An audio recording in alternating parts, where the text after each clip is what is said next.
Hello students, welcome back to our class Mathematica. So in previous lecture we have done the exercise 1.4 and we have studied about the operations on real numbers.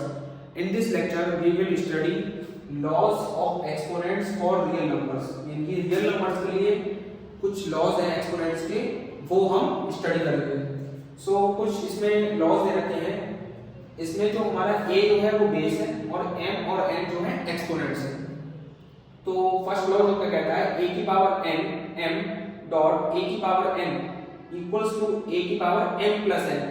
अगर दो equal basis आपको दे रखे हैं और उसमें अलग अलग powers आपको दे रखी हैं तो वो दोनों पावर्स आपकी ऐड हो जाती हैं. नेक्स्ट दे रखा है अगर a की पावर m होल n तो दोनों की दोनों पावर्स आपकी मल्टीप्लाई हो जाएंगी. अगर a की पावर m अपॉन a की पावर n दे रखा है तो a की पावर m माइनस n हो जाता है अगर m जो है बड़ा हो n से. ठीक है, अगर दोनों डिवाइड में दे रखे हैं आपको तो दोनों पावर माइनस होती है लेकिन बेस आपका सेम होना चाहिए. a की पावर m b की पावर m. अब दोनों पावर्स आपकी सेम है लेकिन बेस अलग अलग है तो बेस आपकी मल्टीप्लाई हो जाएगी लेकिन पावर आपकी एक ही रहेगी, वो मल्टीप्लाई नहीं होगी. सो अब हम एक्सरसाइज नंबर 1.5 पे चलते हैं. उसमें हमें फर्स्ट क्वेश्चन दे रखा है 64 अपॉन 64 की पावर 1/2. तो अब हमें इसे सॉल्व करना है. तो 64 मींस 8 का स्क्वायर. सो 64 को लिख सकते हैं 8 का होल स्क्वायर ब्रैकेट 1/2. तो ये आपकी आइडेंटिटी बन रही है. तो ये कौन सी आइडेंटिटी बन रही है? ये आपकी आइडेंटिटी सेकंड 8 का होल स्क्वायर की पावर 1/2. तो ये दोनों पावर्स आपकी क्या हो जाएंगी? मल्टीप्लाई. सो अब हम इन पावर्स को मल्टीप्लाई कर लेंगे. मल्टीप्लाई करने के बाद आपने देखा कि 2 और 2 कैंसिल हो रहे हैं. सो ये आपका 8 हो जाएगा. सेकंड क्वेश्चन आपको दे रखा है 32 की पावर 1/5. सो 32 को हम कैसे लिख सकते हैं? 2 की पावर 5 का होल 1/5. 2 की power 5 multiply 1/5 which means same identity हम यूज कर रहे हैं इस क्वेश्चन में. 5 कैंसिल. So answer is 2.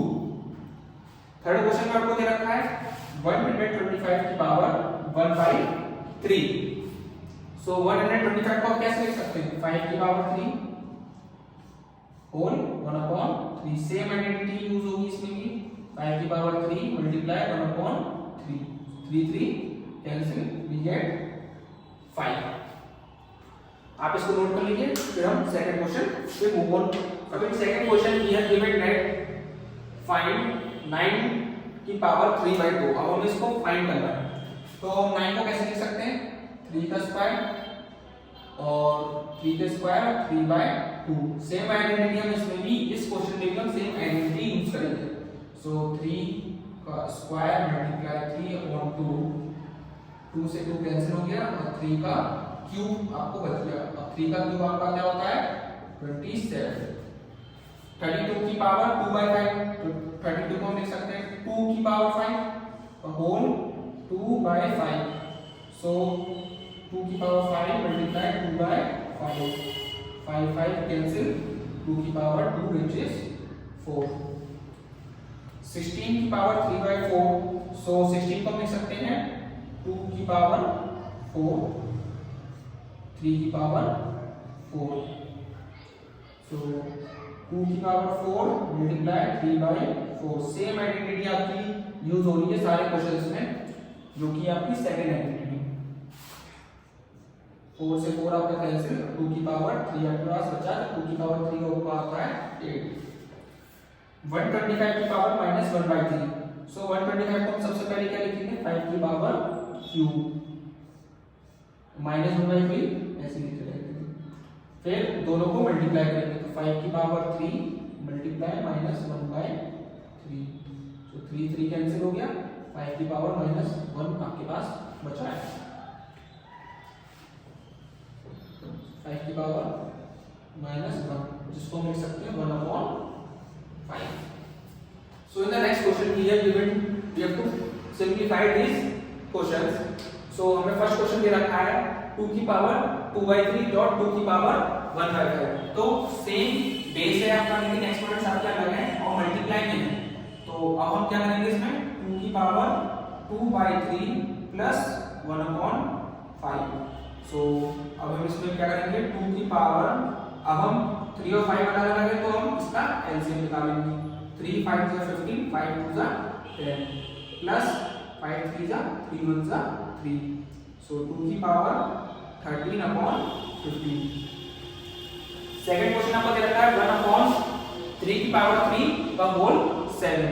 सो सबसे पहले हम इसको सॉल्व करेंगे कि 1/3 की पावर 3 को हम कैसे लिख सकते हैं। तो 1/3 की पावर 3 को हम लिख सकते हैं 3 की पावर -3 का होल 7।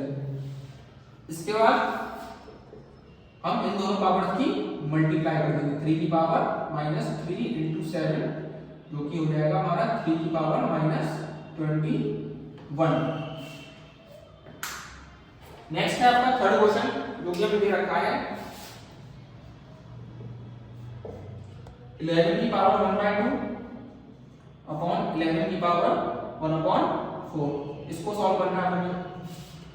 सो हमारे पास बेस तो सेम है लेकिन पावर्स अलग अलग है, लेकिन और ये हमें डिवाइड करके रखा है। सो इसमें हम क्या करेंगे 11 की power according to be laws 1/2 minus 1/4। So ये आपका क्या हो जाएगा 11 की पावर, इसका हम एलसीएम निकालेंगे 4 आएगा, 2 2 जा 4, 2 1 जा 2 माइनस 4 1 जा 4 1।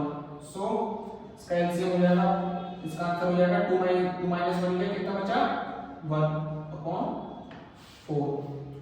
नेक्स्ट आपको दे रखा है फोर्थ क्वेश्चन में